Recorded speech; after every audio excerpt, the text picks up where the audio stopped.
یہ ایک ایسی کہانی ہے جو آپ کی سوچ اور زندگی دونوں بدل سکتی ہے۔ ایک وقت کی بات ہے، ایک بادشاہ تھا جس نے اپنے شہر میں ایک نہایت خوبصورت مسجد تعمیر کروائی۔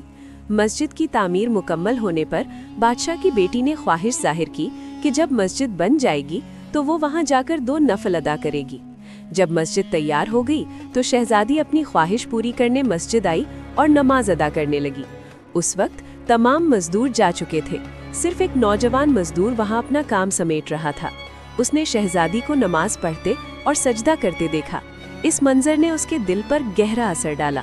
گھر جا کر بھی وہ اسی منظر کے بارے میں سوچتا رہا۔ اس نے اپنی ماں سے کہا، میں شہزادی سے شادی کرنا چاہتا ہوں، آپ میرا رشتہ بادشاہ کے پاس لے جائیں۔ ماں نے بہت سمجھایا کہ ہم ایک عام مزدور ہیں اور وہ بادشاہ کی بیٹی ہے، مگر نوجوان اپنی بات پر قائم رہا۔ وہ کھانا پینا چھوڑ بیٹھا اور بیمار ہونے لگا۔ بیٹے کی حالت دیکھ کر ماں مجبوراً بادشاہ کے پاس گئی اور ساری بات بتائی۔ بادشاہ نے کہا، اگر تمہارا بیٹا 40 راتیں مسجد میں سب کے جانے کے بعد قیام کرے تو میں اپنی بیٹی کا نکاح اس سے کر دوں گا۔ اگر ایک رات بھی غیر حاضر ہوا تو رشتہ نہیں ہوگا۔ نوجوان نے شرط قبول کر لی۔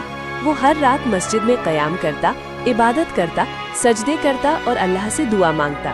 یوں 40 راتیں گزر گئی، مگر وہ بادشاہ کے پاس نہ گیا بلکہ مزید راتیں بھی عبادت میں گزارتا رہا۔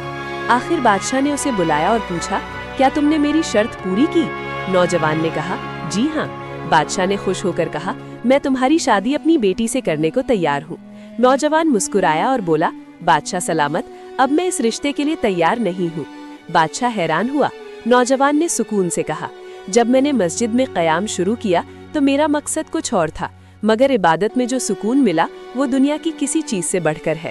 مجھے سمجھ آ گیا کہ مجھے شہزادی سے نہیں بلکہ اس منظر سے محبت تھی جہاں وہ اپنے رب کے سامنے سجدہ کر رہی تھی، اور اب جو مجھے مل گیا ہے وہ سب سے قیمتی ہے۔ یہ کہہ کر وہ نوجوان سکون اور اطمینان کے ساتھ واپس چلا گیا۔